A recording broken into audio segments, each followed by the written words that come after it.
네, 네, 있습니다. 지난주에도 저희가 말씀 안에 거하기로 시작했는데요.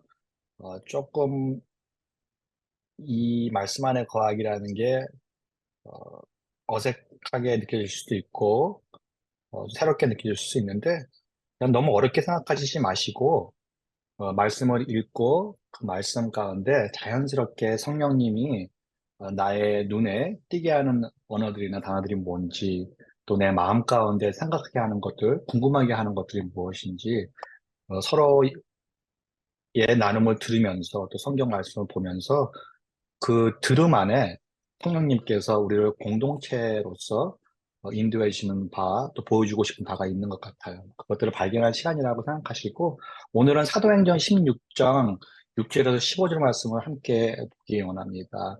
어, 그때처럼 세 번 읽을게요. 제가 한 번 읽고, 또 지금 모인 분들 중에 또 한 분 읽어주시고, 그 다음에는 침묵으로, 마음속으로 한 번 천천히 읽고, 그 다음에 읽고 나서 우리 눈에 보인 단어나 문장이 들어오는 것이 있는지, 그것이 무엇인지 저희가 나누고 또 마음속에 들어오는 질문이나 생각이나 궁금증이나 새로운 관점은 무엇인지, 또 그 외에 공동체로서 우리가 서로에게 나누고 싶은 것이 혹시 있는지 그렇게 나누는 시간을 갖도록 하겠습니다. 먼저 저희가 짧게 한 2분 정도 침묵하는 시간을 갖고 그 다음에 사도행전 16장 6절에서 15절 말씀 함께 보겠습니다. 침묵하겠습니다.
저는 침묵할 때 숨을 천천히 들여 마셨다가 멈추고 천천히 내뱉으며 반복을 하는데요. 두 가지 상상을 하면서 침묵을 하는 경향이 있습니다. 첫 번째는 하나님이 아담에게 생기를 불어넣으시는 장면을 상상하고, 두 번째는 부활하신 예수님이 제자들에게 와서 숨을 내쉬면서 성령을 받아라고 하신 그 그림을 상상하면서 제 숨 쉬는 가운데 하나님의 생명과 성령님의 임재하심이 내 안에 깊은 곳으로 이렇게 내려가는 걸 상상하면서 그 무게에 하나님의 임재하심의 무게가 내 안에 깊은 곳으로 내려앉는 걸 상상할 때가 많은데요. 오늘도 그런 상상을 하면서 아, 더 하나님이 함께 하심에 집중하고 어, 나의 모든 이 부분들이 성령님이 움직이시고 말씀하는데 더 예민해질 수 있도록 사도행전 16장 6절에서 15절 말씀 제가 먼저 봉독하겠습니다. 그리고 나서 오늘은 김수경 장로님께서 한번 더 봉독해 주시겠어요? 제가 봉독한 다음에 한 10초 정도 어, 쉬었다가 그냥 한 번 더 봉독해 주시고 그 후에 저희가 또 어, 조용히 개인적으로 한 번 더 읽는 시간을 갖도록 해보겠습니다. 성령이 아시아에서 말씀을 전하지 못하게 하시거늘 그들이 부르기아와 갈라디아 땅으로 다녀가 무시아 앞에 이르러 비두니아로 가고자 애쓰되 예수의 영이 허락하지 아니하시는지라.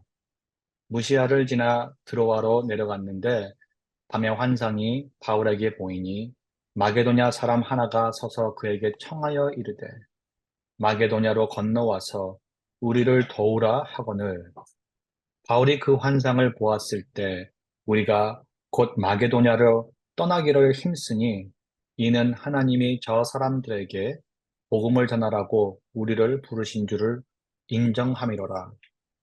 우리가 드로아에서 배로 떠나 사모드라게로 직행하여 이튿날 네아폴리로 가고 거기서 빌립보에 이르니 이는 마게도냐 지방의 첫 성이요 또 로마의 식민지라. 이 성에서 수일을 유하다가 안식일에 우리가 기도할 곳이 있을까 하여 문 밖 강가에 나가 거기 앉아서 모인 여자들에게 말하는데 두아디라시에 있는 자색 옷감 장사로서 하나님을 섬기는 루디아라 하는 한 여자가 말을 듣고 있을 때 주께서 그 마음을 열어 바울의 말을 따르게 하신지라. 그와 그 집이 다 세례를 받고 우리에게 청하여 이르되 만일 나를 주 믿는 자로 알거든 내 집에 들어와 유하라 하고 간건하여 머물게 하니라.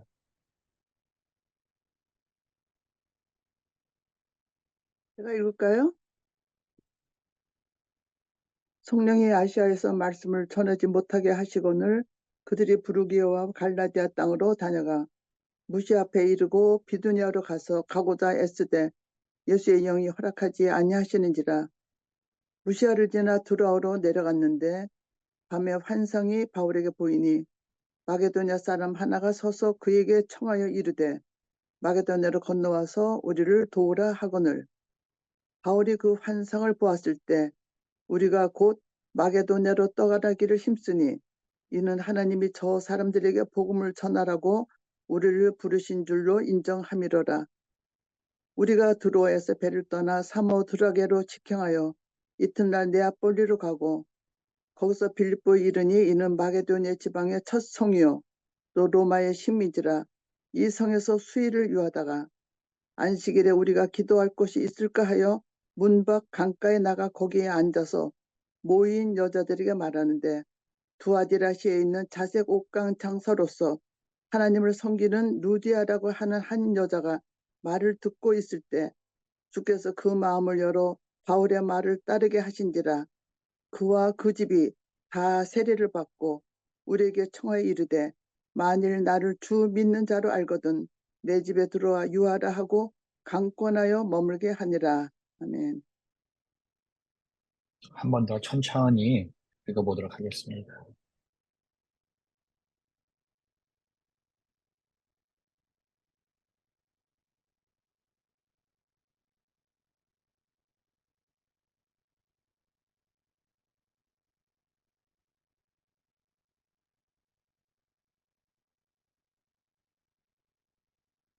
네, 저희가 지금 총 5명이 모여있네요. 김영경 님하고 한지영님은 대화에 참여할 수 있을지 모르겠지만 하실 수 있으면은 지금 우리 말씀 안에 거하기의 성경 말씀을 읽고 들으면서 어떠한 언어나 단어나 문장이 제 눈에 들어왔는지 우리 저희 몇 명 안 되니까 다 한번 나눠봤으면 좋겠어요. 저는 여기서 네, 6절에도 보면은 성령님이 나오셔요. 성령. 네, 성령께서 이제 인도하시는 그것이 나오고 또 7절에도 보면 예수의 영이라고 하는데 그것도 성령님이시잖아요. 성령님. 네, 또 그런 부분들 또 이렇게 여기 또 내용을 들여다보면은 여기 또 14절에도 보면은 그 루디아라는 그 여인에게 그 마음을 열었다는 거, 그것도 음, 성령님이 그것에 감동을 주셨다는 거, 음, 그리고 이렇게 또 그런 것을 보면서 이 전체 문장 속에서 성령님의 인도하심과 강권하심의 은혜가 이거 있다는 것을 제가 좀 이렇게 많이 좀 지금 느끼고 있네요, 지금. 네. 네. 한사님도 혹시 눈에 보이는 단어나 문장이 있으면은 쉐어해 주시면 좋겠어요. 예, 저는 이제 처음에 음성으로 읽어주시는 걸 들었을 때는 저도 성령께서 막으시고 예수의 영, 때 못 가게 하셨다라는 부분, 그러나 이제 환상을 보고서 인정함이로라 했을 때, 하나님이 성령을 통해서 인정할 수밖에 명확하게 말씀을 하시구나, 이런 부분이 있었고, 이제 눈으로 읽을 때는 주께서 그 마음을 열어 부분이 이제 눈에 들어와서 그런 하나님의 주권 깨닫게 하신 이런 부분에 대해서 조금 와닿았습니다. 감사합니다. 예. 저 같은 네. 경우에는 안식일에 우리가 기도할 곳이 있을까 해요.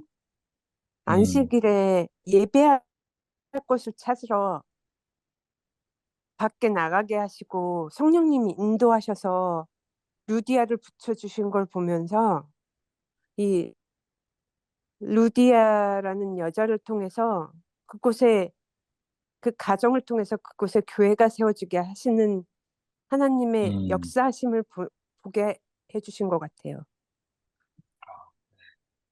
네, 네. 성령님의 인도하심에 따라 행했을 때 성령님 도우시고 루디아를 붙여주신 거. 네. 감사합니다. 예.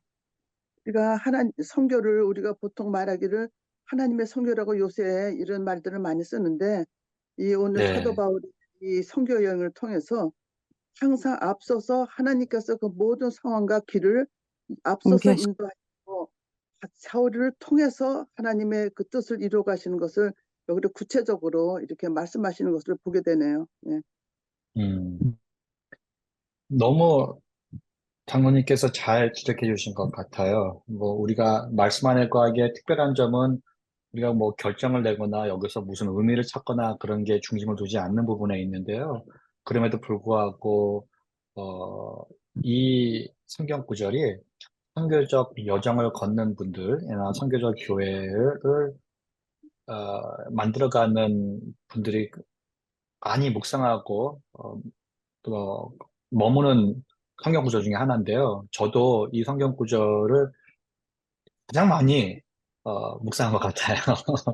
성령 말씀 안에 거하기라는 그 틀 안에서 그러면서 항상 볼 때마다 새로운 것들 보여주시고 또 질문하게 하시고 깨닫게 하시고 아직까지도 제 질문들이 다 답을 얻지는 못했어요. 오히려 더 질문이 많아지는 것들도 있고 그럼에도 불구하고 더욱더 명확하게 보이는 것들이 있는 것 같아요. 저는 여러 번 해서야 보이는 것들이 지금 오늘 여러분들은 함께 지금 처음 하는 것 같은데도 그런 것들이 보이는데 성령님 진짜 이 구절에서 특히 성령님이 인도하시는 게 너무 명백하게 보이는 것 같다. 근데 너무 재밌는 것은 처음에는 막으시는 성령님, 허락하지 않으시는 예수의 영이 보이는 게 너무 신기하고 환상을 김영 간사님께서 말씀하셨는데 저는 원래 오순절 쪽에 이제 수목원교회에서 많이 어, 섬겼었거든요. 그러다 보니까 이제 뭐 성령 뭐 은사부터 시작해가지고 성령 충만, 뭐 성령 세례 뭐 이런 포커스 많이 하면서 환상 같은 것도 얘기를 많이 하게 됐거든요. 그러니까 환상을 보면은 환상 때문에 바울이 깨달은 것처럼 보이더라고요. 그 전통에서는. 근데 그래서 계속 말씀 안에 거하기를 하다 보니까 환상을 본 건 바울인데요. 구절의 중간에 보면은 9절에서 지나서 이제 환상을 본 다음에 10절에서 보면은 바울이 환상을 보았는데 결정한 것은 우리예요. 우리가 곧 마게도냐로 떠나기를 힘쓰니. 힘사요. 네? 힘사요. 몇 안 하셔가지고 그렇구나. 아, 우리를 부르신 줄 인정함이로다. 아마도 자세히 이 구절을 자세히 보면은 이분들 가운데서 지금 바울과 그 팀이 의논하지 않았을까, 환상에 대해서. 어떤 확신을 가지고 결정한 것이 아니고 의논하는 도중에 우리를 이런 쪽으로 인도하시는 것 같구나. 그러니까 이 공동체가 지금 서로 열린 마음으로써 누구 하나가 인도하는 것이 아니고 성령님이 인도하는 것을 믿고 함께 의논하고 함께 결정해서 함께 용기를 가지고 지금 어떻게 보면 찬스로 움직이는 것처럼 보일 수도 있는 것 같아요. 그러니까 빌립보에 이르렀을 때, 뭐 이 빌립보는 저는 오늘 이 로마의 식민지라는 말이 들어왔는데, 모든 도시가 다 로마의 식민지가 아닌가 생각을 가졌어요. 특별히 왜 이 빌립보를 로마의 식민지라고 더 집어서 얘기했을까라는 궁금증을 가지게 됐는데, 여기에 딱 갔는데 뭐가 보이는 게 아니고요. 수위를 유했대요. 수위를 이용하다가 어, 괜히 답답했을 것 같다는 생각도 들어요. 여기가 성령님이 인도한 데가 아닌가? 여기가 지금 우리가 여기 왜 왔지? 뭐 해야 되는 거지? 누굴 만나야 되는 건지? 꿈속에 나온 마게도냐 사람은 누구지?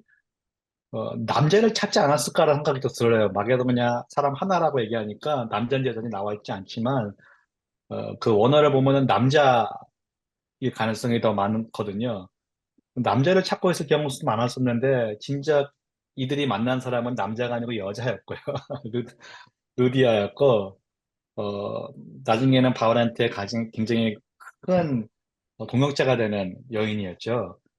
많이들 알고 계시겠지만, 영어로 저는 이거를 많이 하다가, 영어로 되는 표현이 너무나도 특이했는데, 루디아에 대해서 14절에 하나님을 섬기는이라고 써 있어요. 근데 영어로는 God-fearing Greek라고 나와요. 그러니까 하나님을 경외하는 그리스인, 헬라인이라고 루디아에 대해서 이렇게 나와요. 그러니까 이방인인 거죠. 하나님을 경외하는 이방인이라는 게 저한테는 굉장히 새로웠어요. 그런 거를 생각해 본 적도 없고, 그렇게 바라본 적도 없는데, 어떻게 보면은, 복음을, 받기 준비된 사람? 하나님을, 진정한 하나님을 찾고 있던 사람? 뭐, 그렇게 해도 표현될 수가 있지 않나라는 상상을 하면서, 루디아는 복음을 들었는데, 루디아는 여기서 누구보다도 교회 공동체를 더 잘 이해하는 것 같이 보인다라는 것도 너무 신기한 것 같더라고요. 왜냐면은 복음을 들었는데, 저희가 생각하는 것처럼, 요새처럼 복음을 듣고 구원받았으니까 나 천국 가겠다라는 그런 확신이 아니고, 복음을 듣고 나서 우리는 이제 한 가족이니까, 한 공동체니까, 어려움을 같이 하고, 이제 기쁨도 나누는 공동체니까, 우리 집에 와서 그 한 가족인 것을 그 공동체를 함께 나누자라고 강력하게 얘기하고 이제 그 바울의 팀을 집으로 초청하는 것도 보면서 너무나도 신기하다. 어떻게 그것들이 바울이 어떤 복음을 전했길래 그러한 메시지까지도 다 루디아가 받을 수도 있을까? 여기서 말한 바울의 그 복음 메시지가 너무나도 궁금하다라는 생각도 저는 또 오늘 또 다시 한번 하게 되네요. 오늘 제가 나눌 이 9가지 주제의 마지막 3가지 주제가 이 말씀에도 많이 이 울림이 있지 않나라는 생각이 들어서 오늘은 이 말씀 사도행전 16장 6절에서 15절 말씀으로 말씀 안에 거하기를 한번 해봤습니다. 어, 제가 책을 보면서요. 이 책에 조금 더 동기가 무엇인지, 목적이 무엇인지 좀 궁금하다라는 그 부분들이 있어가지고 막 유튜브를 찾아보니까 박영호 목사님께서 이 책에 대해서 인터뷰한 게 올라와 있더라고요. 그래서 그걸 들어봤는데 거기서 이제 박영호 목사님이 주인공병에 대해서 말씀을 하시더라고요. 우리들은 특히 이 포스트 모던에 살고 있는 사람들, 뭐 모든 인간들이 다 그렇지만 병이 걸려 있는데 모든 인간들이 병에 걸려 있는데 어떤 병이냐? 바로 주인공병이라는 거예요. 주인공병에 걸려 있어가지고 어, 주인공병 때문에 지금 선교적인 생각을 못 하고 있고 하나님은 제대로 못 바라보고 있는데 그것은 무슨 병이냐 그러면은 우리가 무엇을 하든지 자기중심적으로 바라봐야 의미가 있다고 생각하는 병이래요. 어, 계속 있던 병이지만 지금 포스트 모던 시대에 와가지고 더욱더 중적으로 골맞은 병이 아닌가 생각을 해봤어요.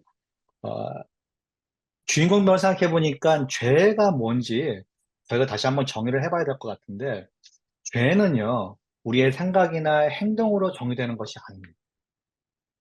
한번 나는 죄를 지금 어떻게 정의하고 있을까 한번 생각해 보세요. 죄를 지었으니까 회개하세요. 하여튼 저희는 무슨 생각을 하고 있나요? 어, 우리는 죄인입니다. 하나님 고백할 때 어떠한 모습들을 제 자신에서 발견하고 있나요? 아마도, 왜냐면 저도 그렇고, 아직까지도 저도 이게 약간 깊숙이 생각하지 않으면은, 문득문득 생각나는 것은 내가 뭔가 잘못을 저질렀을 때, 내가 뭔가 해야 할 일을 안 했을 때, 그랬을 때 이제 약간 찔림이 있을 때, 아, 내가 죄를 지었구나. 이렇게 생각할 때가 많은 것 같아요. 그런데요, 성경의 드라마 안에서 죄가 무엇인지 다시 한번 받아보니까, 죄는 우리가 누구의 목소리에 귀를 기울이냐에서 시작이 되더라고요.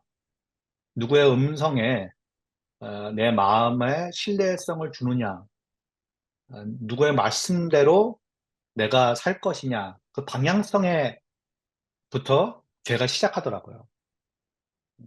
내가 하나님처럼 선과 악을 구분하며 선과 악의 정의를 내릴 수 있다라고 생각할 때부터 그게 이제 뱀의 목소리였잖아요, 하와한테.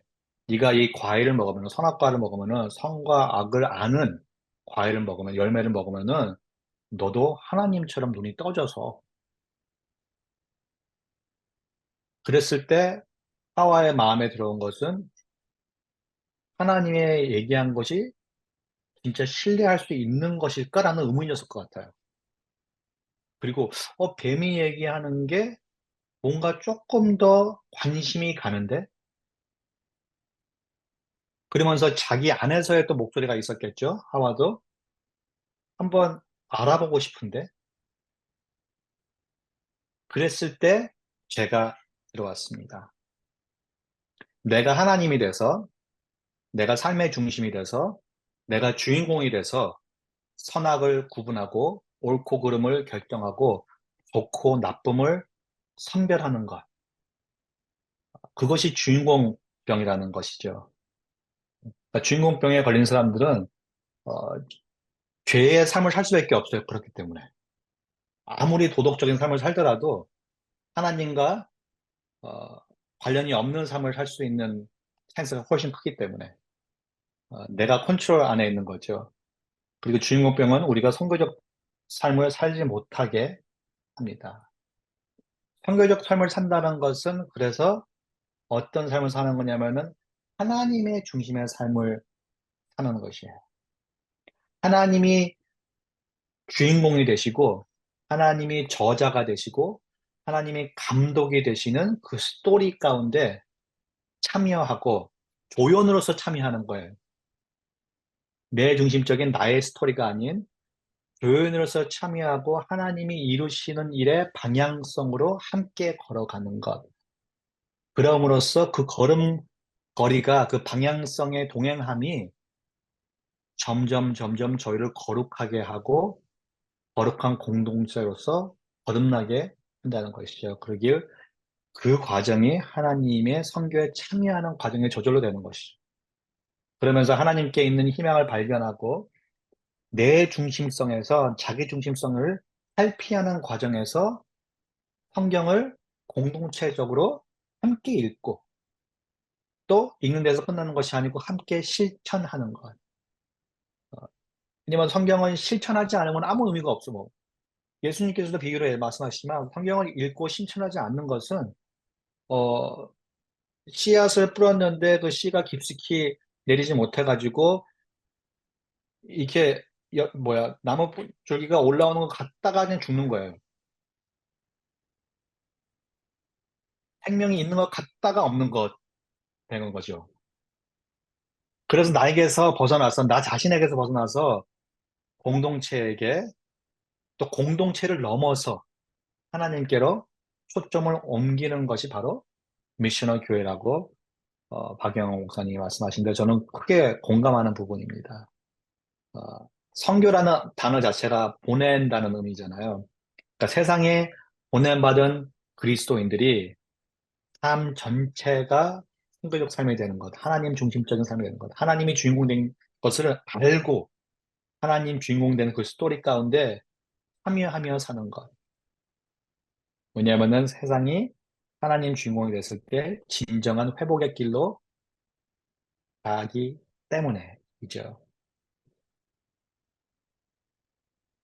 선교적 성경 읽기, 그게 지금 저희가 지금 배우고 있는 거죠. 사도행전 성경 읽기니까. 사도행전 성경 읽기를 하려면은 전체적인 성경적 성경 읽기를 저희가 이해를 해야 되는 거죠. 성경적 성경 읽기는 성경 전체가 어떤 방향을 지향하고 있고 성경 전체의 주제가 무엇인가를 귀를 기울여 듣고 거기서 우리 그리스도인들 교회의 위치를 찾아보자 하는 것입니다. 저희가 좀 아까 말씀 안에 거하기를 하면서도 김중현 장로님께서 말씀하셨는데 하나님 선교의 전제는요. 바로 하나님이 벌써 일하고 계시다는 것이에요. 하나님이 이미 앞서서 일하고 계신다. 앞서서 일하고 계시니까 앞서서 일하고 계신 곳에서 오지 말라고 하시는 것이에요. 여기는 아직 회복의 사역이 열리는 곳이 아니다. 내가 지금 아직 회복의 역사를 시작한 곳이 아니다라고 말씀하시는 것일 수도 있겠죠. 아니면은 뭐 다른 사람들 통해서 회복의 역사를 하시려고 그러는 걸 수도 있고 그런 것들이 나와 있지는 않기 때문에 저희는 잘 모르지만 앞서서 일하시는 성령님께서 하나님께서 바울의 팀을 못 오게 하시는 거죠. 또 막으시는 거고. 삥삥 돌아요. 맵을 보니까 지도를 보니까 위로 올라갔다가 아래로 내려갔다가 바닷가 앞에서 멈췄다가 어디로 가지 막 헤매고 있는 바울의 팀이 보이더라고요. 그래서 이제 환상 때문에 같이 나누고 아 일로 가시는 거 일로 인도하시는 것 같다. 우리 가자 했을 때 굉장히 큰 결정이었던 게요. 안 가보던 길이고 바다를 건너야 하는 길이었어요. 그래서 배를 타고 바다를 건너가지고 이제 마게도니아 지역에 빌립보로 가게 되는 건데 그랬을 때 또 거기서 벌써 앞서 일하시는 하나님을 만나게 되고 앞서 일하시는 하나님에게 준비된 루디아를 만나게 하시는 것들을 보다 보면서 아 이것이 하나님 선교의 일하는 방식이시구나. 요청에 참여하는 그림이구나 라는 것들을 조금 더 저희가 좀 더 구체적이게 상상할 수 있는 부분이 아닌가 생각합니다. 그리고 앞서 일하시고 계시기 때문에 이미 회복의 역사 가운데 계시고 또 우리를 그 역사에 참여하도록 초청하고 계시다는 것입니다. 그렇기 때문에 사도행전 선교적 읽기는 저희가 뭐 첫째 주에도 얘기는 했지만 어, 이 인터뷰 제가 본 인터뷰에서 더 잘 말씀하신 것 같아요. 저는 사도들의 삶과 활동들을 관찰하기만 보다는 우리가 사도들의 사역에 초청받은 사람들로서 사도들과 함께 세상을 바라보고 또 어떤 마음으로 세상을 살아가는가를 상상하면서 선교적 참여 시선으로 사도행전을 읽는 것이다라고 말씀하시는데 저는 그 말씀 되게 좋은 것 같아요. 선교적 참여 시선, 선교적 참여 시선. 하나님 중심으로 내가 그 안에 있는 것처럼 상상하면서 어, 관점만 바꾸는 것이 아니고 그 안에 느끼는 것까지도 내가 함께 느끼고 어려움까지도 어, 당연히 그 아래 어려움까지 제가 자세하게 느끼지 못하지만 그 어려움의 무거움을 마음에 짐을 지고 또 거기서 느끼는 기쁨들을 함께 기뻐하고 그러면서 사도행전을 읽어가는 것이 우리가 지금 나누고 있는 부분들의 큰 부분 같아요. 사도행전의 9가지 주제가 지금 저희가 책을 통해서 지금 나누고 있습니다. 첫 번째는 저희가 회복, 부활, 복음에 대해서 나눴고 지난주에는 구원, 흩어짐, 사회라는 주제로 사도행전을 바라봤고요. 오늘은 성령, 샬롬, 에클레시아라는 주제로 또 마지막으로 이 세 가지 주제를 바라보기 원합니다. 지난주에 나눈 거 제가 짧게 한번 고업을 할 텐데, 지금 말씀 안에 거하게 한 것과 또 전체적인 어떤 제가 박영호 목사님의 인터뷰한 거 나눈 거에 대해서, 궁금하신 거나, 또 나누고 싶은 부분이 있으신가요? 언제든지, 이해가 안 간다, 이 부분을 조금 더 나눠서 좋겠다 하는 부분이 있으면은, 저한테, 말씀하시면은 제가 멈추고, 또 오늘 더군다나 또 그럴 여유가 좀 있는 것 같아요. 지난주에는 구원에 대해서 얘기했습니다. 구원에 대해서는 전체적인 사도행전에서 얘기하는 구원은 이 톰 라이트 목사님이 가장 잘 어, 얘기한 것 같아요. 왜냐면은 사도행전에서 나오는 구원의 이야기는 저희가 단순히 얘기하는 천국 가는 이야기가 아니고 조금 더 다양하고 총체적인 구원을 얘기한다고 이제 책에서 얘기하고 있는데 톰 라이트는 어떻게 구원을 신학 성경 전체에서 얘기하고 있는 구원 아니면 성경 전체에서 얘기하고 있는 구원을 이렇게 정의를 내렸는데요. 구원의 온전한 의미는 번째로 단지 영혼이 아니라 인간 존재 전체에 대한 것이다. 두 번째로 미래에 대한 것만이 아니라 현재에 대한 것도 포함된다. 지금 이 현재 하나님은 계속 구원하고 계신다는 것이죠. 세 번째로 하나님이 우리 안에서 제가 여기 쓰지 않은 in us 그리고 우리를 위해서 for us 하실 뿐 아니라 우리를 통해서 through us 하시는 일에 대한 것이다. 구원은 in us, for us, through us 우리 안에서 우리를 위해서 우리를 통해서 하시는 일이 구원이라는 것이죠. 잠깐 교회에 모이는 거에서 멈추면 안 되는 것이고 계속해서 퍼져나가야 되는 것들이 구원이고 우리는 그 통로로서 구원의 통로로서 그 표현은 저는 참 좋은 것 같아요. 근데 저희가 그 표현의 진정한 의미들을 많이 놓치고 있는 것 같은데 어, 구원의 통로가 되려면 우리가 먼저 구원이 돼야 돼요. 그래서 내 안에 있는 하나님의 역사가 분명히 보여야 되고 그리고 내 안을 흘러가지고 보여주시는 하나님의 역사 가운데 내가 참여를 해야 되는 것이죠. 그러니까 구원은 계속해서 그렇게 흘러나가는 거 안에 참여가 됐을 때 그 구원이 계속해서 현재에도 이루어지는 구원이 되는 거고 또 미래를 향해서 이루어지는 구원이 되는 거고 천국 가는 이야기에서 끝나는 것이 아니고 인간 존재 전체 하나님의 형상으로 만들어진 인간이 온전히 회복되는 이야기로서 그렇게 구원이 어, 나타날 수가 있다는 것입니다. 그러면서 책에서는 구원의 삶은 그렇기 때문에 우리가 구원의 삶을 살아간다는 것은 이 땅에 시선을 두면서 땅에 흩어져 살아가는 다양한 사람들, 그들의 삶과 문화에 주목하는 것이다. 그러면서 땅과 하늘의 경계를 무너뜨리는 하나님이 사람과 사람의 경계를 무너뜨리는 모습들이 무엇이고 거기에 참여할 때 어떠한 위대한 회복의 이야기들이 나타내는지 발견해 나가는 것이라고 얘기하고 있습니다. 그렇기 때문에 이제 구원을 얘기할 때 저희가 이제 바라보는 것은 그 구원이 이스라엘의 구원에서 끝나지 않고 이방인들의 구원에서 또 세계의 구원으로 이어가는 얘기로 저희가 사도행전을 읽을 수 있게 되는 것입니다. 어, 지난주에도 흩어짐에 대해서 얘기를 했습니다. 흩어짐은 1세대 이스라엘 백성들은 저주를 생각했는데 사도행전의 스토리를 봤을 때 흩어짐은 저주나 벌이 아니고 땅 끝까지라는 사명을 주시면서 땅 끝 하나님의 부르심과 사명이고 또 그 땅을 걸어가는 과정이다라고 말씀하시면서 성령 강림 사건, 사도행전 2장에 나오는 성령 강림의 사건은 바벨탑 저주의 리버설, 전환이 아니고 회복이다. restoration story다. 그러니까 하나님의 회복의 스토리는 계속해서 앞으로 가는 거예요. 뒤로 가는 게 아니고. 그리고 지금 포스트 크리스천덤 기독교 중심 사회에서 벗어난 탈 크리스천덤의 시대로 바벨론 포로 시대와 비슷한 상황이 있다는 거죠.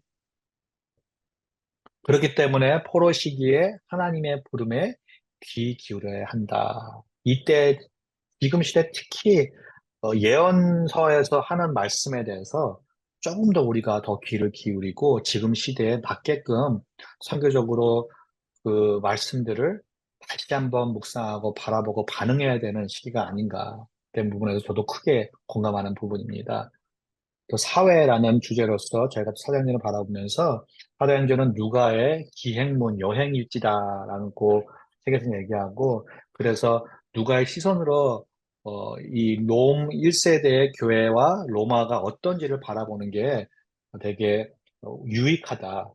왜냐하면 누가의 시선으로 각 지역의 문화적 특정들을 보여주고 있고 사도행전을 통해서 그리고 사회를 바라보는 누가의 선교적 관점을 투영해서 기독교를 향한 로마의 다양한 모습들을 사도행전이 보여주고 있다고 얘기하고 있어요. 어떤 모습들은 되게 어, 기독교 편을 들어주는 모습도 보이기도 하고 또 어떤 부분들은 기독교를 되게 적대시하는 모습도 보이기도 하는데 그런 다양한 모습 중에서 로마의 에토스라고 얘기하죠. 에토스, 풍습, 관습, 그냥 문화 그것들이 이 복음적인 에토스, 복음의 윤리와 충돌되는 부분이 일어나면서 진정으로 기독교 공동체가 복음적인 삶을 살아가는데 굉장히 어려움들이 있는 것에 대해서 저희가 보게 됩니다. 그래서 제가 저번 주에 나눈 것들은 선교적 삶은, 선교적 공동체는, 선교적 여정은 두 가지가 꼭 필시하는데 하나는 대항적인 삶이고 하나는 대안적인 삶이다.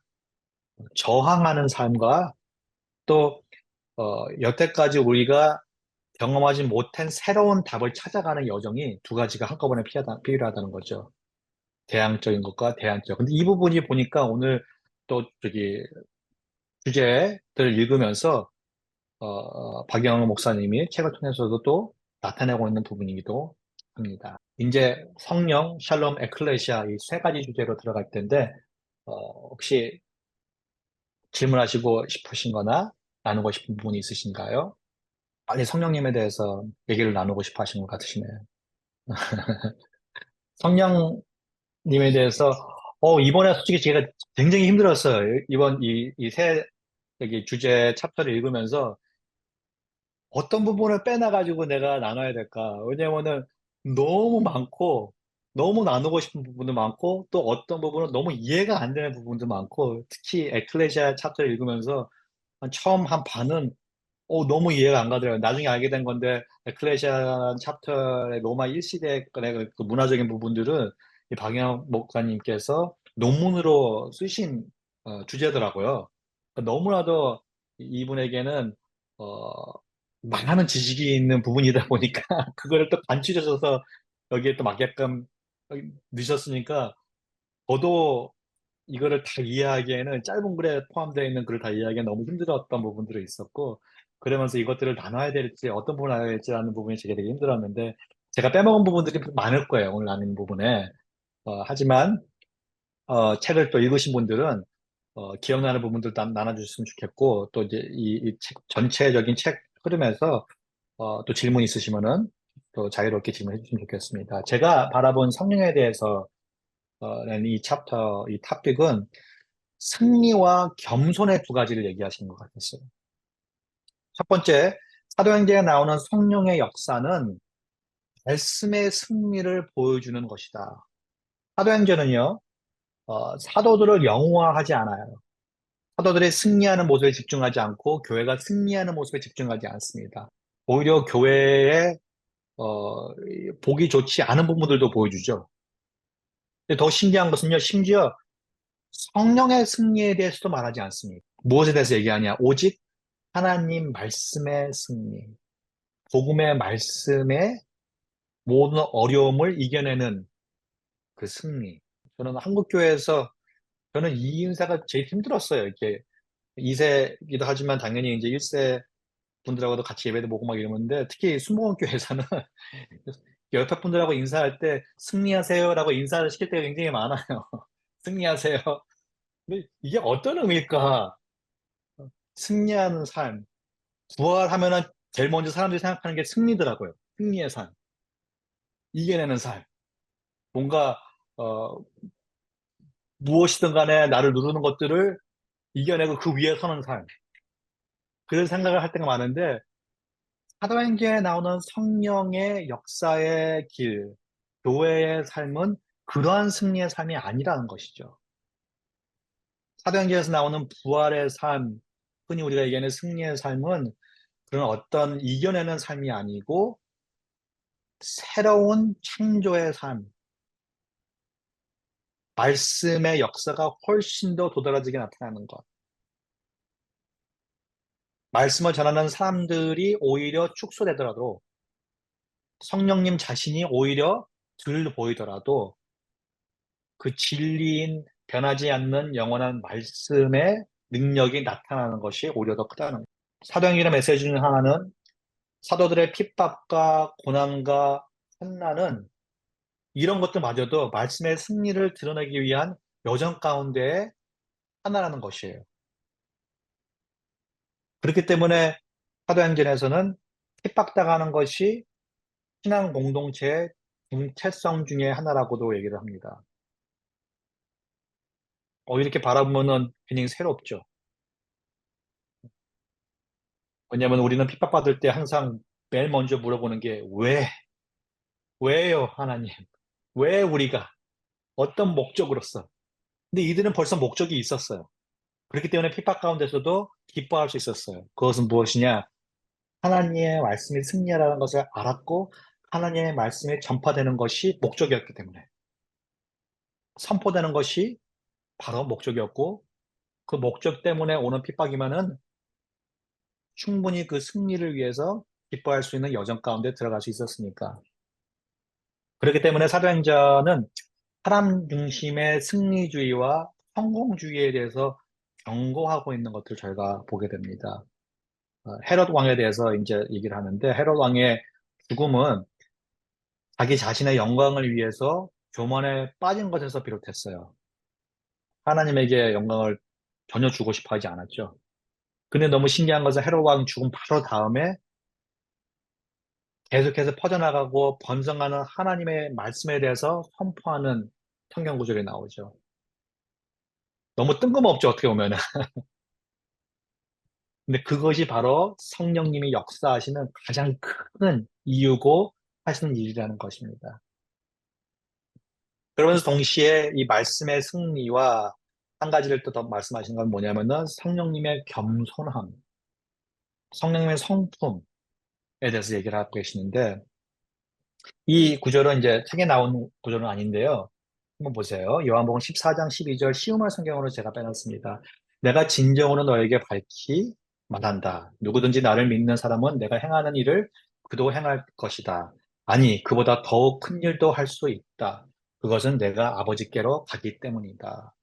성령님, 이게 예수님이 지금 성령님에 대해서 약속하시려고 계시는 거거든요. 성령님에 대해서 말씀하시고 계시는 것이에요. 그 성령님을 내가 이제 간 후에 성령님이 오시는데 성령님을 받는 사람은 내가 하는 일도 하고 또 나보다 더 큰 일도 할 수 있을 것이다. 오순절 쪽에 순복음교회 같은 경우는 어디에 많이 집중하는지 아세요? 더욱 큰 일, 더욱 큰 일에 훨씬 집중해요. 그래가지고 이게 예수님의 약속이다. 더욱 큰 일을 하는 것. 예수님이 눈먼 자 병자를 고치셨으면은 예수님은 성령님의 역사를 통해 가지고 나의 기도함으로 나의 믿음으로 눈먼 사람 5명을 뜨게 할 거다. 이런 상상을 가지게 해요. 그런데요, 얼마 전에 제가 이 말씀을 이제 묵상하고 나누다가 깨달은 건 뭐냐면은요, 이 말씀에서 키워드는요, 집중은 더욱 큰 일이 아니고 바로 누구든지라는 것입니다. 누구든지. 누구든지 그 누구가 누구죠? 나를 믿는 사람. 예수님을 믿는 사람. 당연히 여기 믿음은 순종도 포함된 믿음이죠. 그 말씀을 신뢰하고 따르는 믿음을 얘기하는 것이죠. 그리고 예수님의 신실함을 믿는 거예요. 하나님이 누구인가를 믿는 것이고. 왜냐하면 성경 전체에서 믿음은 항상 정도를 얘기하는 게 아닙니다. 믿음은 항상 믿는 대상을 얘기하고 있어요. 예수님이 신뢰할 수 있는 분이라는 것을 믿는 것이에요. 그리고 그렇기 때문에 예수님이 하신 모든 일에 대해서 신실하심을 알아가는 것이에요. 그리고 그 신실하심이 하나님의 언약 가운데서 계속해서 이어지는 신실함인 것을 발견하는 것. 그 사람이 바로 성령님을 받게 될 것이고, 그 사람이 성령님의 하는 일들에 참여하게 됐다는 것이죠. 그 참여하는 일이 더 큰 일이라는 것이에요. 우리가 착각하는 것이죠. 그리고 더욱 큰 일을 주제로 바라보면은 그러면은 승리하는 삶이 더욱더 중심이 될 수밖에 없어요. 성공하는 사역이 더욱더 중심이 될 수밖에 없어요. 그런데 사도행전 전체에서 선교적으로 바라봤을 때 성령님의 성품을 우리가 찾게 된다면은 그러면은 이 구절에서 누구든지가 더 중심되는 말씀인 것을 저희가 다 같이 발견할 수가 있는 것이죠. 어, 이거 말고 책에서 보니까 프레드릭 데어 브루너이라는 분의 책을 소개하시면서 이제 그분이 한 얘기를 그런데 책 제목 자체가 너무 재밌는 것 같아요. 성령 삼위일체 중 수줍어하는 분, 수줍어하는 분이래요, 성령님이.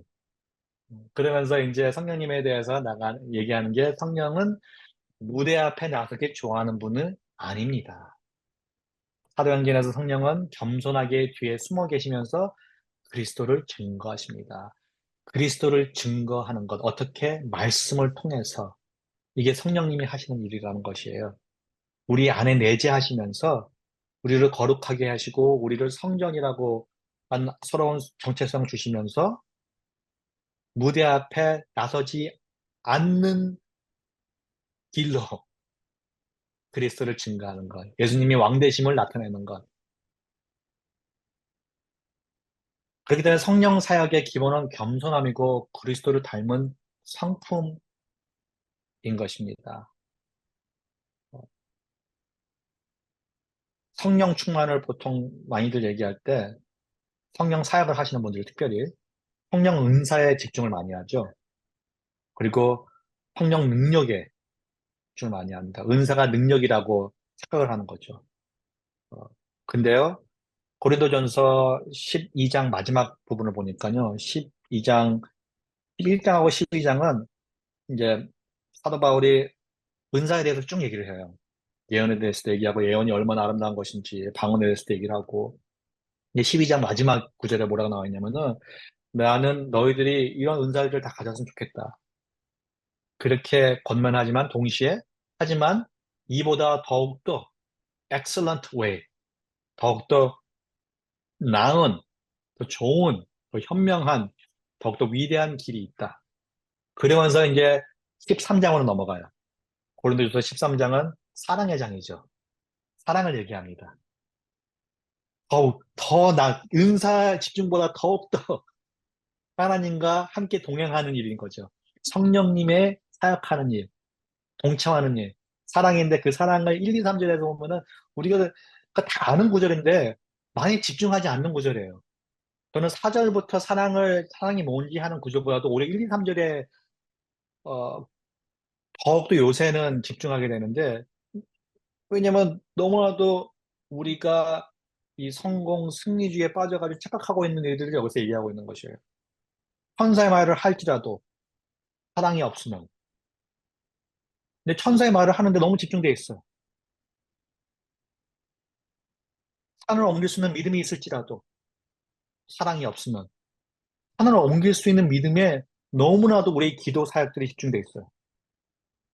믿음만 있으면은 하나님의 마음을 움직일 수가 있다고 착각하는 거죠.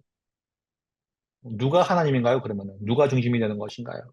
내 몸을 불살라도 순교를 해도 어, sacrifice.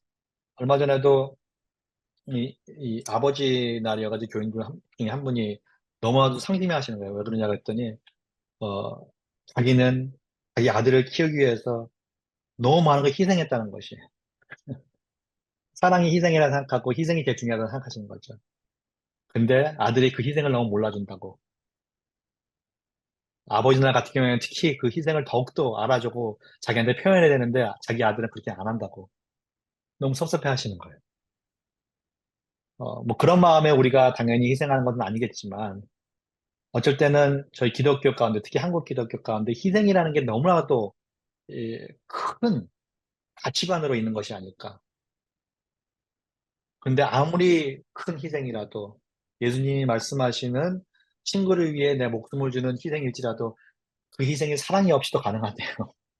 그 사랑이 없이 하면은 아무런 소용이 없대요. 근데 그 사랑의 중심이 뭐냐면은 겸손함이에요.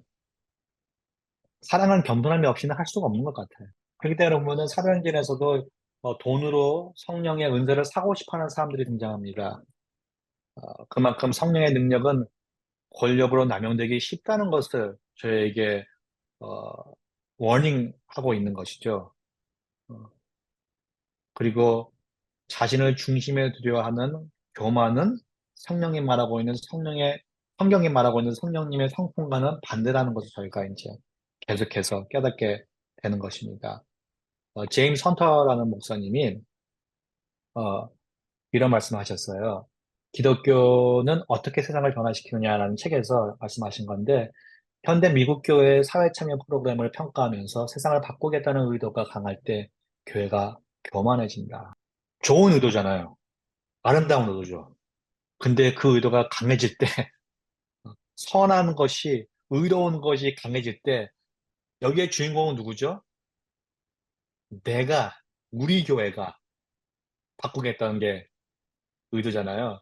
그럼 여기 주인공은 하나님이 아니고 내 교회인 것이에요. 나인 것이에요. 근데 그럴 때 교만이 들어온대요. 성령님이 더욱더 조용해지시는 것이죠. 그리고 세상을 바꾸잖아요. 더 위험해요. 왜냐면 내가 했기 때문에. 이거는 승리하면 안 되는 싸움이 돼버리는 거죠. 근데 저희는 그것들을 어, 못 바라볼 때가 더 많아지는 것 같아요. 그러면서 이런 질문을 던집니다. 책에서. 그럼 우리의 일상이 어떻게 바뀌어야 하나? 왜냐하면 성령의 겸손함은요, 어, 가장 잘 드러나는 방법은 우리의 일상을 통해서 드러나는 것. 어떤 큰 일을 할 때 드러나는 게 아니라는 것이죠. 그냥 겸손하십니다. 그게 계속해서 일하시니까 앞서서. 제임스 센터 목사님은 이러한 표현을 그 책의 전체적으로 딱 한 단어로 표현할 수 있는 게 바로 이 신실한 현존이라는 단어예요. 그리고 진짜 우리가 우리 세상을, 우리 사회를 바꾸려면은 내가 낼 수 있는 답은 바로 이거다. 신실한 현존, faithful presence. 어, 임재 사역이라고도 얘기할 수가 있죠. 그냥 그 자리에 계속 있는 거예요. 있는 자리에 신실하게.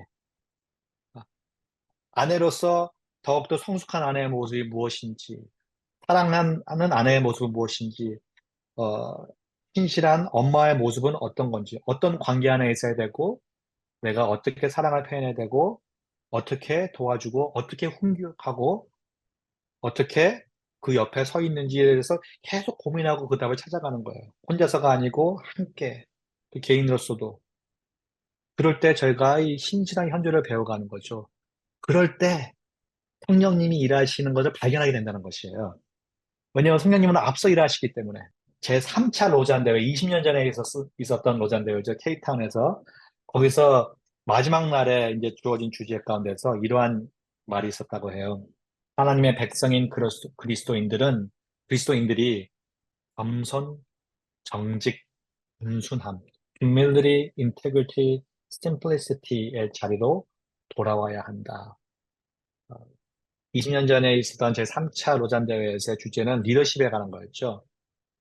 리더십의 겸손함, 리더십의 정직함, 리더십의 단순함. 저 인테그리티란 말은 솔직히 정직함이라기보다는 겉과 안이 똑같은 일관성 있는 사람들이 있을 때나 사람들이 없을 때나 신실한 그런 모습이 다 포함되고 있는 거거든요. 굉장히 지키기 힘든 언어죠. 그럼에도 불구하고 그 자리로 돌아가도록 애쓰는 것이 참된 그리스도인의 모습이다. 왜냐? 그 모습이 성령님의 성품을 드러내는 모습이기 때문에. 그리고 우리가 제자들, 특히 베드로가 변한 모습을 보면은 성령님이 들어오기 전에 베드로의 모습과 예수님과 함께 있으면서도 성령님이 들어온 후에 베드로의 모습, 그 모습은 꼭 예수님을 3번 부인했기 때문에 거기서 오는 어떤 미안함과 무슨 회개하면서만 오는 것은 아니라는 것이죠. 당연히 그 부분도 있었겠지만 성령님이 그 안에 들어오시면서 성품을 천천히 계속 바꿔주기 때문에 더 부드럽고 더 겸손한 자기를 드러내지 않는 사역을 하려고 하는 베드로를 우리가 발견하게 되는 것 같습니다. 성령님에 대해서는 또 여러 부분들이 있지만 특히 이 두 부분이 저한테는 되게 다가왔던 부분 같아요. 말씀의 승리를 힘쓰시는 성령님과 또 겸손함으로 일하시는 성령님. 성령님의 이 주제, 질문이 있으신가요? 나누고 싶은 것들이 있으신가요? 제가 말씀드리는 게 너무 이해하기 쉬운 것인지 아니면은 잘하고 있는 것인지 아니면 다 알고 계신 것들을 제가 말씀드리는 건지 잘은 모르겠네요. 그래도 질문이 없으시니까 다음 주제로 넘어가겠습니다. 샬롬, 샬롬. 저는 성경 전체를 통계적으로 읽는다 그러면은 가장 중요한 단어가 뭘까 했을 때 샬롬이 그 중에 하나가 될 수 있는 것 같아요. 샬롬이란 주제를 바라보면서 여기서도 제가 2가지를 바라봤는데 샬롬이 추구하는 이중 충성의 삶에 대해서 또 다른 것은 샬롬의 총체적인 의미, 통계적 관점에서 보여준 샬롬의 의미가 무엇인지입니다. 샬롬을 보면은 이 팍스 로마노라는 그 문화를 이끌어가는 로마 로마 제국에서의 평화를 저희가 이제 보게 되고 1세대 로마를 볼 때 동시에 성경에서 얘기하는 평화, 평강. 지난주에도 누가복음에서 얘기했을 때 예수님의 70인의 제자들을 둘씩 보내면서 보낸 메시지가 평강이었어요. 신기해, 뭘까? 그냥 인사도 아니고 평강을 바란다고 인사만 하는 건데 그 안에 메시지가 있나 보면은 상상해보면은 그 메시지 자체가 하나님 나라의 메시지였던 것이에요. 예수님이 맨 처음에 어, 선포하신 메시지, 그리고 세례 요한이 맨 처음에 선포한 메시지는 무엇이냐면은 하나님의 나라가 임하였다. 회개하라, 하나님의 나라가 임하였다. 그 메시지를 글씨 표현한 게 평강일 수도 있다는 거예요. 그리고 그 평강의 메시지가 지금 사도행전에서도 누가가 계속해서 지금 나타내는 복음의 메시지로 보여주는 것이죠.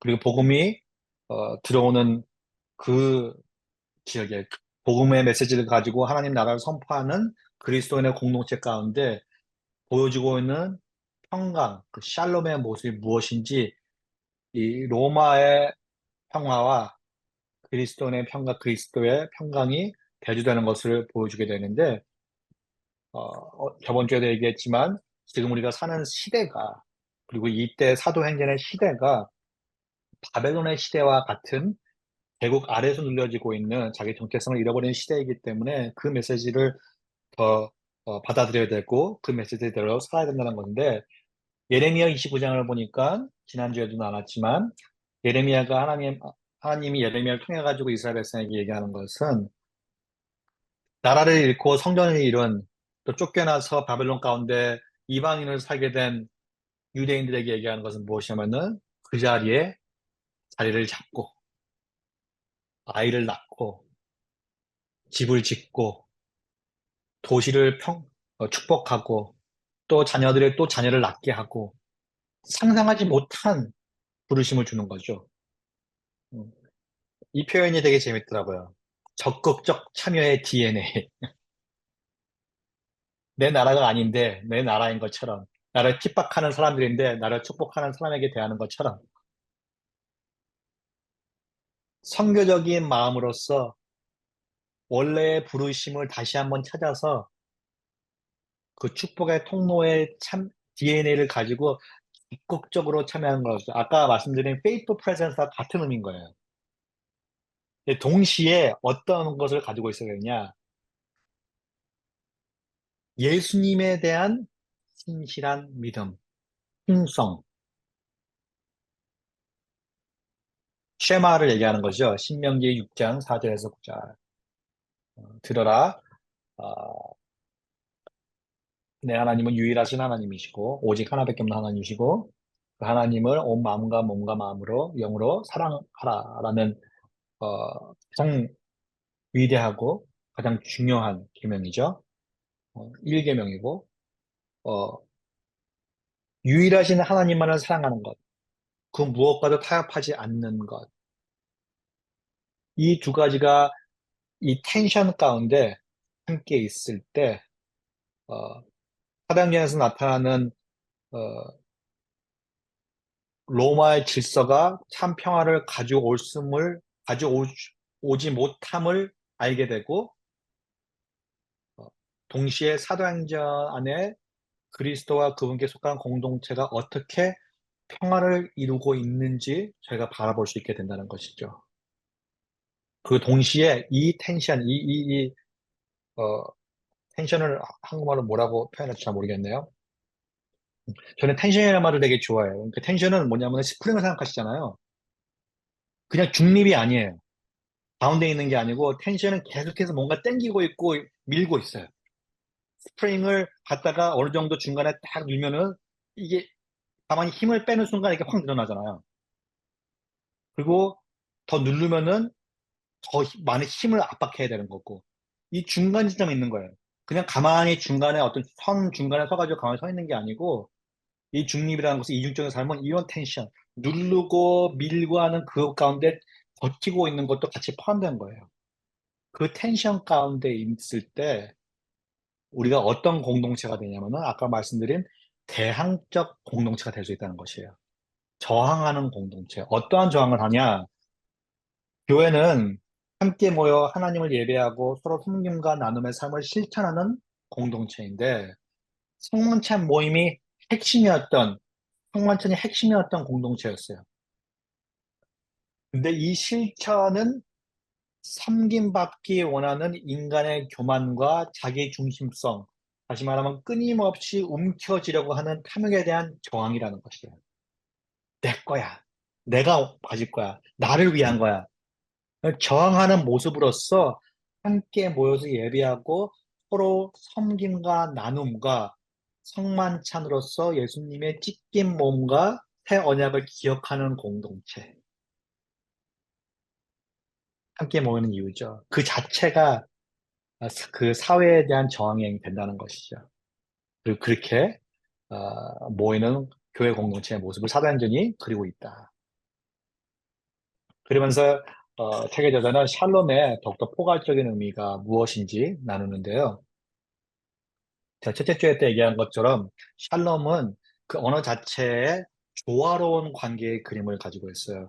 샬롬이라는 단어가 되게 특이한 것은 샬롬은 어, 성경에 보면은 언어들 중에 이 그림 언어들이 있어요. 그림으로 이게 설명을 해야지 조금 더 포괄적이게 의미가 들려오는 그런 언어가 있는데 샬롬도 그 중에 하나이거든요. 관계적인 언어이기도 하면서 그림이 포함된 그림 언어 중에 하나인 것인데 샬롬은 하나님의 선교를 가장 적절하게 표현하는 단어이기도 하고요. 어, 또 샬롬은 조화로운 관계를 보여주는데 책에서 니콜라스 월터 스토프라는 분의 이제 어, 말씀을 얘기하고 있는데 샬롬은 인간이 맺는 모든 관계, 하나님과 이웃과 피조 세계와 그리고 자기 자신과 그 관계가 적절하고 그 안에서 기뻐할 수 있는 상태이다. 어떤 상태를 얘기하는 것이죠. 이 조화로운 관계가 계속 유지되고 있으면서 기쁨이 계속해서 경험되는 그 유지함이 계속 이어가는 어떻게 보면은 현재의 삼위일체 하나님의 그 조화로운 관계가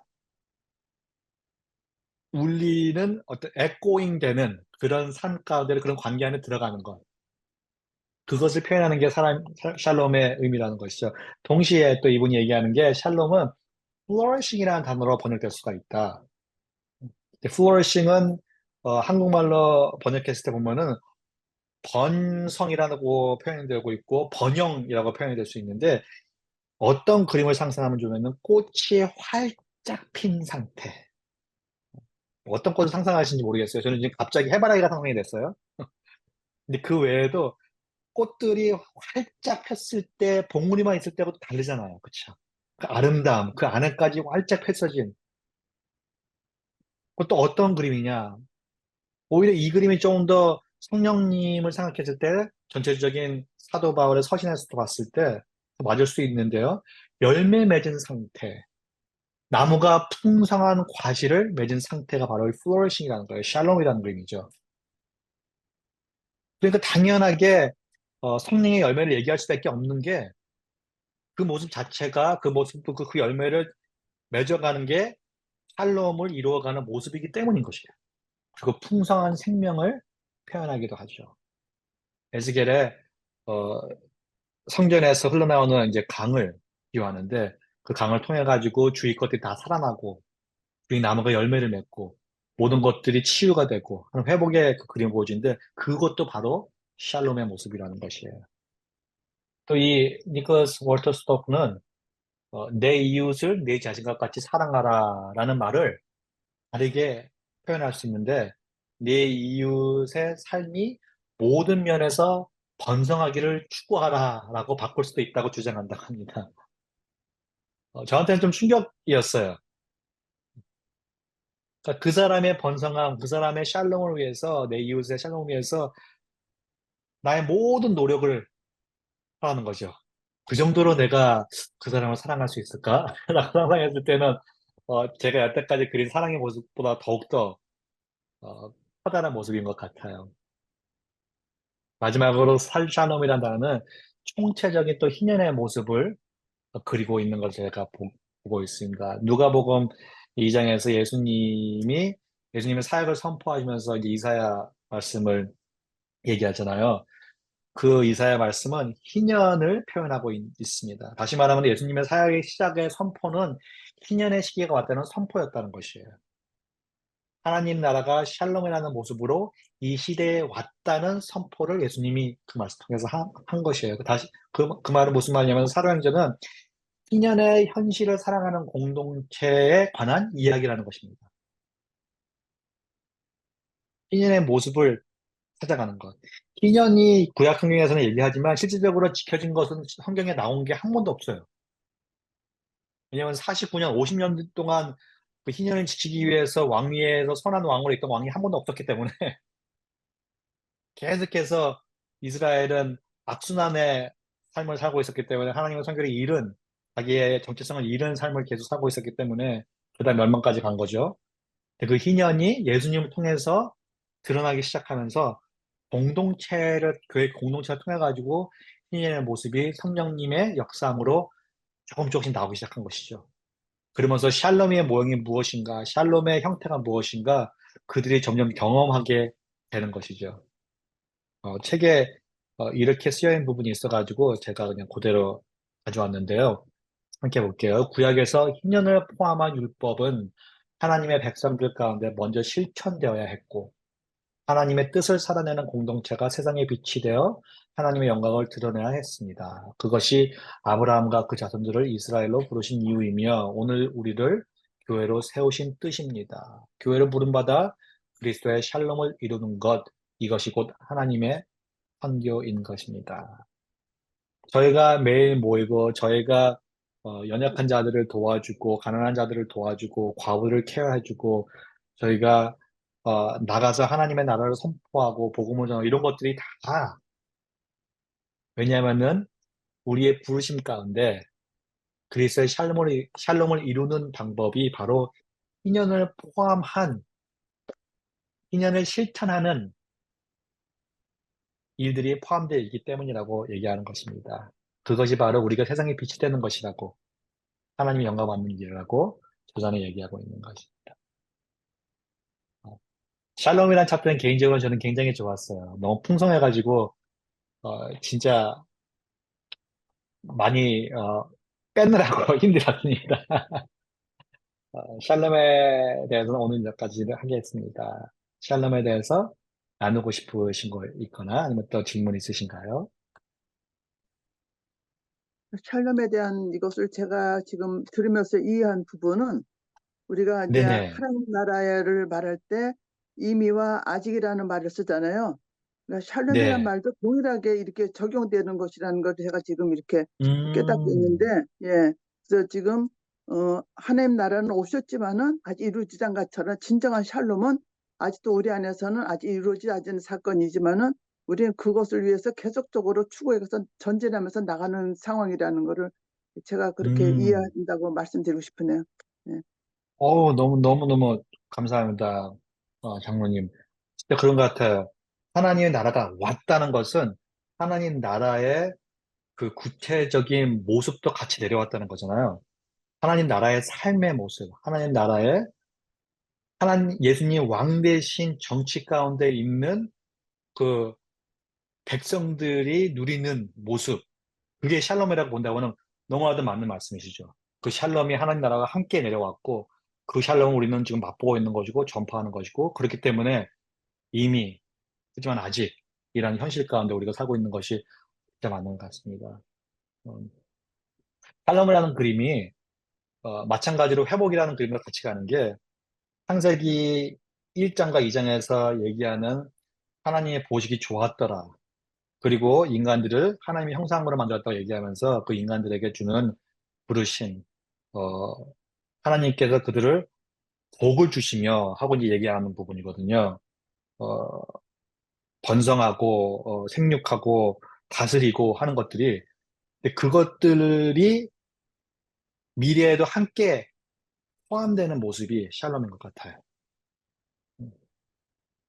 훨씬 더 우리가 지금 생각하는 그냥 나와 내 이웃이 조화롭게 이루는 것보다도 훨씬 더 큰 모든 창조 세계를 포함한 그림이 된다는 것이죠. 그런 부분에서는 상상하게 되면은 끝도 없을 것 같고 더욱더 아름다움을 발견할 수 있지 않을까라고 생각합니다.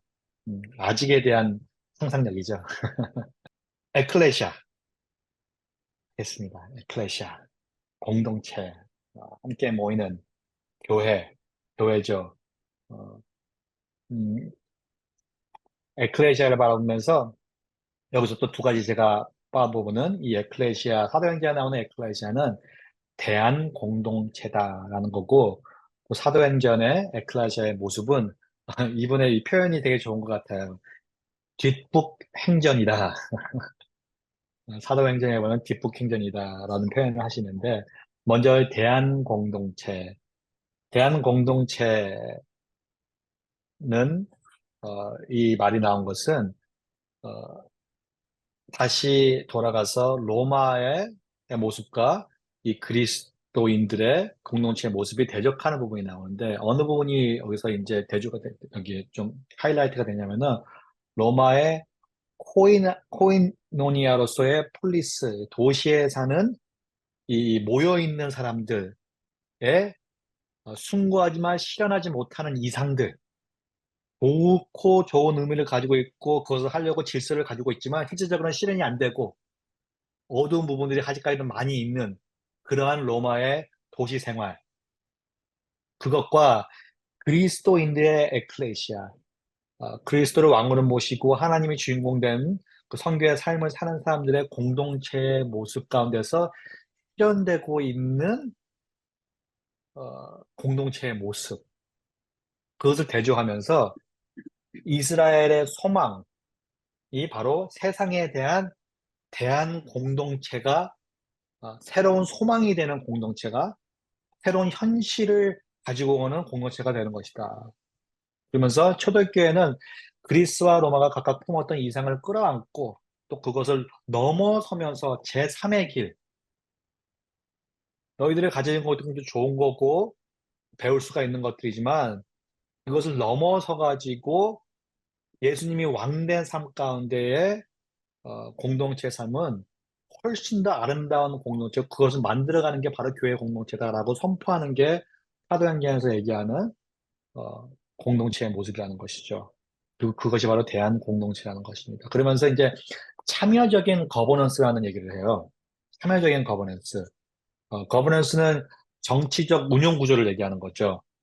어, 이게 한국에는 또 없는 단어여가지고 좀 힘들더라고요. 제가 이야기하는 게 정치적 운영 구조인데, 건강한 교회의 의사결정 구조와 상호 존중의 문화, 또 함께 성령의 음성을 분별하는 코이노니아는 교회를 거버넌스의 모범으로 만들 수 있다는 것이 바로 사도행전의 증언이라고. 이게 너무 어려운 말이에요. 솔직히 저는 읽으면서도 이해가 안 가는데 어, 다르게 얘기하면은 어, 건강한 존중이 있고 함께함이 있고 나눔이 있고 어, 다 들어주는, 어떻게 보면 되게 슬로우한 걸 얘기하는 거죠. 결정을 내리기 너무 힘든, 움직이는데 앞으로 나가는데 너무 슬로우한, 너무 느린 그러한 거버넌스를 하라는 거예요. 그게 바로 어, 새로운 제3의 길이라는 거예요. 근데 동시에 그 거버넌스의 통치는 누구냐? 예수님. 왕이 있다는 거죠. 그 왕은 우리들이 공동체로서 서로를 존중하고 서로를 들어주고 서로에게 자유롭게 표현할 수 있도록 자유를 준다는 거죠. 아름다우면서도 아직까지도 교회들이 계속 찾아가고 있는 그런 길 가운데 하나가 아닌가라는 생각을 합니다. 함께 성령의 음성을 분별하는 코이노니아. 어떻게 보면 우리가 오늘 말씀 안에 거하기 위해서 환상에 대해서, 바울이 보는 환상에 대해서 그 의미를 찾아가는 짧은 구절이지만 그 모습을 상상하게 하는 것이 포함된 것이 아닌가라는 생각합니다. 그리고 그 모습이 바로 세상과 다른 교회 공동체의 모습이라고 사도행전이 얘기하고 있는 것이고요. 또 두 번째는 리더십에 대한 유연성을 얘기하고 있는데, 특히 사도행전 6장에서 집사를 뽑는 장면을 보면서 우리가 하는 부분 중에 하나가 뭐냐면은 우리는 자꾸 집사를 타이틀로서 바라보는데 그 타이틀 때문에 뽑는 것이 아니고 순전히 신실하게 섬길 사람들을 뽑는 것, 그런 과정이었다. 그리고 그들이 어떻게 섬기는가에 따라서는 굉장히 유연한 부분들이 있었는데 그렇기 때문에 그들도 다 복음을 전하고 전도를 하고 교회만 섬기는 것이 아니라 자유롭게 움직이는 것을 저희가 바라보게 되는데요. 포스트 모더니즘과 포스트 트루스 시대, 포스트 크리스천덤 시대를 공부하는 사람들의 얘기를 듣잖아요. 어, 여기서 가장 중요한 지금 시대에 어떻게 보면 지금 시대에서 가장 중요한 리더십은 어떤 리더십이냐 했을 때 답이 있는 리더십이 아니고 해결책이 있는 리더십이 아니고 지금 시대에 필요한 리더십은 답을 함께 찾아가는 리더십이다라고 말을 해요. 이게 문제는 뭐냐면은 신학교에서 아직까지도 다음 세대 리더십을 지금 키우는데 전의 경험을 바탕으로 아직까지도 크리스턴덤 안에 있는 기독교 중심 사회에 있는 리더십을 키우고 있다는 것이에요. 해답을 가지고 있는 리더십을 키우고 있다는 것이에요. 그러니까 그런 리더십을 가진 교회들이 지금 시대에서 뒤처지는 게 당연한 거예요. 빛을 발하지 못하는 게 당연한 것이에요. 왜냐하면 지금 시대는 필요한 리더십은 바로 유연성 있는 리더십이라는 것이에요. 나에게 답은 없지만 함께 답을 찾아가고 싶은 마음이 있고 함께 찾아가고 싶은 공동체가 필요합니다라고 얘기할 수 있는 리더십이 필요하다는 것이죠. 책에서 또 이렇게 나와 있어 제가 그대로 가져와 봤는데요. 우리가 가진 모든 제도는 어제의 경험에 맞춘 제도입니다. 특히 빠르게 변하는 시대에 경직된 제도의 교회는 취약할 수밖에 없습니다. 제가 좀 전에 설명해 드린 것이죠. 사도행전의 시대가 바로 그러했습니다. 하나님이 빠른 속도로 앞서 나가시면서 선교의 문을 열어가시고 교회는 따라갑니다. 이럴 때는 기존에 관행하는 유연성이 필요합니다. 하나님의 선교는 때로 교회로 하여금 기존의 제도와 관습을 상대화하도록 합니다. 이것을 읽으면서 저한테 특히 들어온 부분 중에 하나는 우리 에젤 선교회가 선교사님들을 위해서 또 우리 지역교회들을 위해서 기도할 때 어떠한 리더십의 모습을 위해서 기도할까? 이 부분이 우리가 지금 현재 이 선교 현장에서 일하시는 리더십들을 위한 기도가 아닐까. 이분들이 당연히 우리보다 더 잘 아는 문화 가운데 있고 그 문화 가운데 복음을 전파하기 위해서 노력하시고 어, 많은 것들을 하시지만 그럼에도 유연성을 잃지 않는 비넌 관행에 매이지 않는 답을 함께 가는 리더십으로서 사람들을 모으고 공동체를 만들어가는 리더십이 필요하지 않는가라는 생각을 해봅니다. 이 에클레시아 챕터에서 또 두 번째 얘기하는 부분은 뒷북 행전이라는 표현을 쓰시는데요. 아까도 얘기했지만 처음에도 얘기했지만 하나님의 선교의 전제는 이미 앞서 일하시는 하나님이라는 것이에요. 선교적 여정이란 이미 앞서 일하시는 하나님을 발견하고 그분의 부르심을 분별하여 하나님이 초청하시는 일에 동참하는 여정이다. 그렇기 때문에 이미 앞서 회복의 일을 하고 계시는 하나님을 발견하는 게 그 무엇보다도 전제가 되는 것이어야 하는 것입니다. 하나님이 앞장서서 행하시는데 한참 지나서야 그 뜻을 겨우 깨닫는 베드로의 모습을 저희가 발견하게 돼요. 사도행전에서는 어, 감옥에 갇혔는데 감옥 문이 열리고 어, 그냥 천사가 막 인도해가지고 나왔는데 나중에서야 하나님이 나를 이렇게 내보내셨구나라고 발견하는 것을 바라보게 되면서 하나님이 어떨 때는 급히 우리가 깨닫지도 못하게 저희를 데려가실 때가 있는 것 같아요. 근데 어쩔 때는 저희가 멈춰가지고 하나님이 어디서 어떻게 일하시자고 발견해야 되는 부분도 있을 또 있는 것 같아요. 사도행전 15장에서는 사도들이 모여가지고 치열하게 토론하는 부분들이 나옵니다. 근데 그 과정을 바라보면요, 상황을 파악하고 미래를 대비하려는 자리였다기보다는 이미 하나님이 하고 계신 일들을 증언하고 함께 그 의미를 헤아리는 자리인 것을 저희가 이제 찾게 돼요. 이왕 선교를 할 것인가 말 것인가 논의하기 전에 벌써 하나님은 이방인의 삶 가운데 들어가셨던 것이에요. 그리고 그들이 그것을 발견했을 때, 아, 이것은 우리 애가 무슨 결정하고 우리가 무슨 초이스를 하고 하는 부분이 아니구나.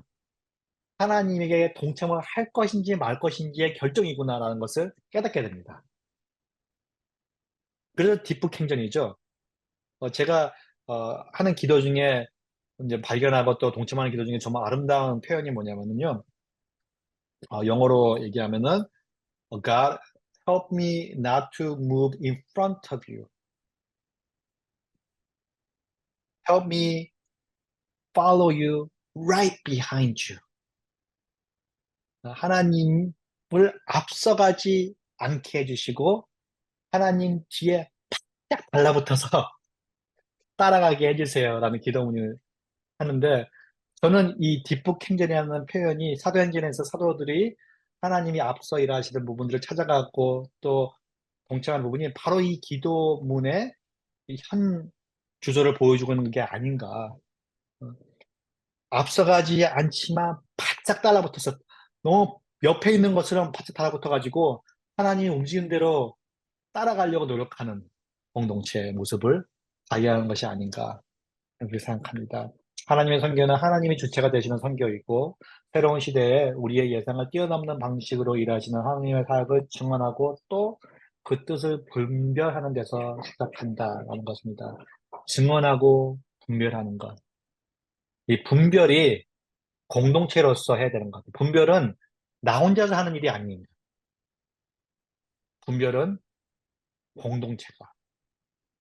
그리고 분별에서 나오는 결정은 분별에서 나오는 공동체적인 시선으로 할 때 저희가 하나님의 선교를 살아가는 교회 공동체가 되지 않을까 생각합니다. 세상을 향한 공적 사역을 포기하고 교회라는 사적 영역으로 축소해 들어가는 것이 아니라 하나님의 에클레시아가 만물 안에서 만물을 충만하게 하시는 이의 충만함. 에베소서 1장 23절 말씀인데요. 만물 안에서 만물을 충만하게 하시는 이의 충만함. 그 말씀을 교회의 모습으로 상상하면서 이에 기초하여 교회가 먼저 변화되어야 함을 말하고 있다는 것입니다.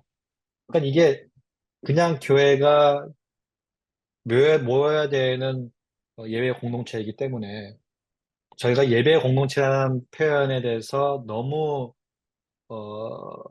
큰 가치관을 두고 있다 보니까 놓치고 있는 부분이 참 많은 것 같아요. 모이는 이유에 대해서 목적을 잃은 경우도 되게 많은 것 같아요. 근데 예배 공동체에서 모인 이유는 하나님의 선교에 동참하기 위해서거든요.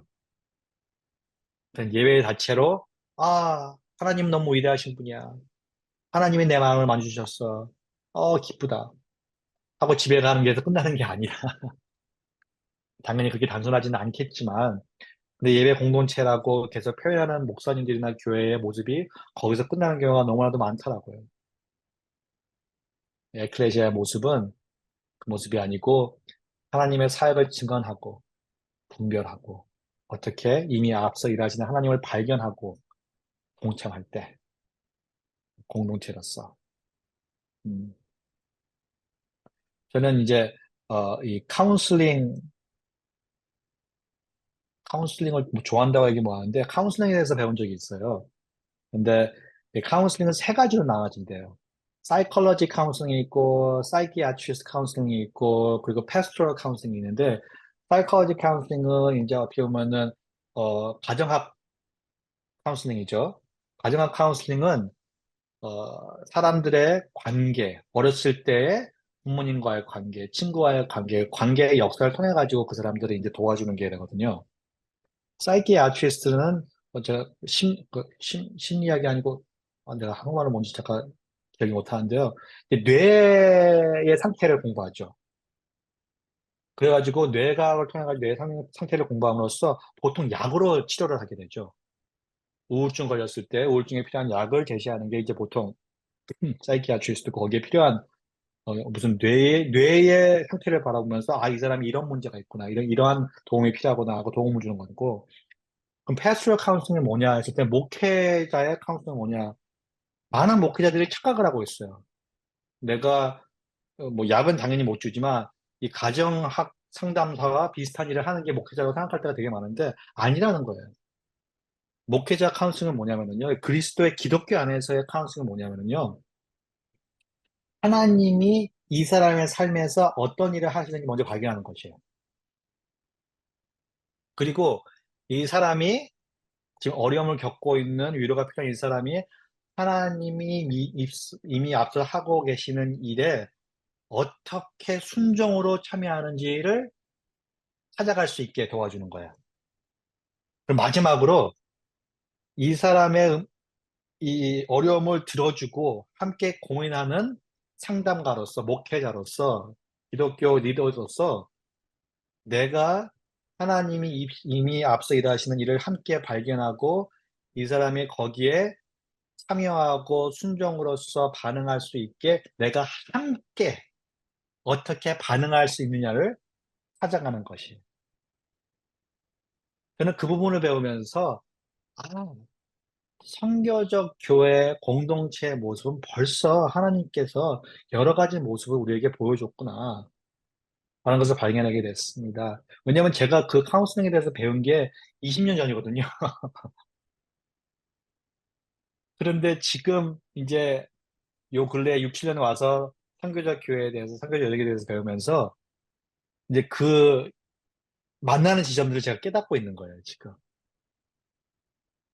그리고 이게 진정으로 하나님께서 공동체를 만들어 가시는 방법이구나. 이게 사도행전에 나오고 있는 그림들이구나라는 것을 저는 다시 한번 발견하게 됩니다. 어, 다시 한번 제가 생각을 해봤어요. 이 책을 왜 쓰셨을까? 뭐 당연히 로잔 대회를 준비하시면서 쓰신 것도 있지만 책 뒤에 보니까 나와 있는 글인데요. 책 뒤에 이걸 보면서 이 책을 쓰신 목적이 이게 아닌가. 이건 것 같다라는 마음에 들어서 좀 이걸 나누고 싶었는데요. 결론으로. 어, 사도행전을 선교적으로 읽도록 안내하고 하나님의 선교에 포함되는 또 하나는 하나님의 교회를 통해 행하신 일들에 눈을 뜨게 하기 위해서 하나님이 계속해서 한국교회의 상태가 좋든 나쁘든 떠나서 교회를 통해서 계속해서 초대교회 때부터 하신 일들이 계속 있다는 것이죠. 그때 바라보게 하시고 또 창조의 본질을 회복한 샬롬의 공동체로서 오늘의 세상에서 교회가 하나님의 에클레시아답게 살아가게 촉구하기 위해서 우리가 여러 주제를 얘기했지만 다 이해 못해도 돼요. 하지만 저희가 이 마음을 저희의 마음으로 받아들이고 사도행전을 성경 전체를 계속해서 이런 마음을 읽어 나갈 수 있다 그러면은 그러면서 읽으면서 또 살아갈 수 있다 그러면은 저희가 진정으로 하나님의 선교에 참여하는 또 개개인들의 또 공동체가 돼가지 않을까 상상해 봅니다. 음, 네. 저는 오늘 이제 다 마친 것 같은데요. 에클레시아에 대해서 전체적인 부분에 대해서 질문이나 나누고 싶은 분이 있으면 나눠주시면 좋겠습니다. 이 책은 제 4차 로잔 대회를 준비하면서 이제 한국 교회들이 로잔 대회 자체에서도 이제 사도행전을 중심으로 이제 말씀을 나누게 될 거거든요. 토론도 하고 하게 될 건데 그러다 보니까 한국 교회의 많은 목사님들이 어, 한 마음으로 우리가 그러면 사도행전을 다시 한번 새로운 관점으로 읽고 설교하고 공부하고 나누면서 준비를 하자. 그래서 로전 대회를 통해 가지고 세계 선교의 공동체의 방향성을 제시될 때 거기에 함께 참여하고 그 방향성을 따라가는 이 교회가 되제라는 마음으로 시작됐는데 제4차 로잔 대회의 이 테마가 바로 이거예요. Let the church declare and display Christ together. 교회여 함께 그리스도를 선포하고 나타내자. 함께 선포하고 나타내자. 인터뷰에서 제가 이걸 들은 것 같아요. 이렇게 써놨는데 2024년 한국에서 개최되는 제4차 로잔대회 중심 본문은 사도행전입니다. 사도행전은 급변하는 상황 속에서 성령의 음성에 귀 기울이며 나아갈 길을 찾아왔다는 점에서 오늘같이 빠르게 변화하며 숱한 도전 과제가 쏟아지는 시기에 꼭 필요한 본문입니다. 제4차 로잔대회 주제인 교회와 함께 그리스도를 선포하고 나타내자는 성경적 공동체의 이런 핵심을 잘 포착하고 있습니다. 우리도 이와 같이 사도행전의 말씀에 귀를 기울이면서 하나님의 명령에 철저하게 순종하며 살았던 공동체의 삶을 배우며 세상에 그리스도의 복음을 선포하고 그 복음을 살아낸 공동체의 아름다움을 나타내기를 소망합니다. 교회와 함께 그리스도를 선포하고 나타내자. 계속해서 매일 오전대를 위해 기도하고 계신 줄 제가 알고 있는데 어, 함께 더욱더 큰 소망을 가지고 상상을 하면서 기도하면은 더욱더 큰 동기부여가 생기지 않을까, 더욱더 아름다운 것들을 볼 수 있는 그런 또 은혜가 내려지지 않을까 생각해 봅니다. 그러면은 특별한 질문 없으시면은 오늘은 제가 조금 일찍 끝나게 되네요. 오늘 그러면 제가 기도하고 마칠까요? 교회와 함께 그리스도를 선포하고 나타내자. 성교의 하나님, 하나님의 성교가 성경의 스토리를 통해서 잘 나타나고 있고 하나님의 성교가 이 세상 가운데 계속해서 이루어지고 있고 또 하나님의 성교 안에 저희를 하나님께서 초청하시고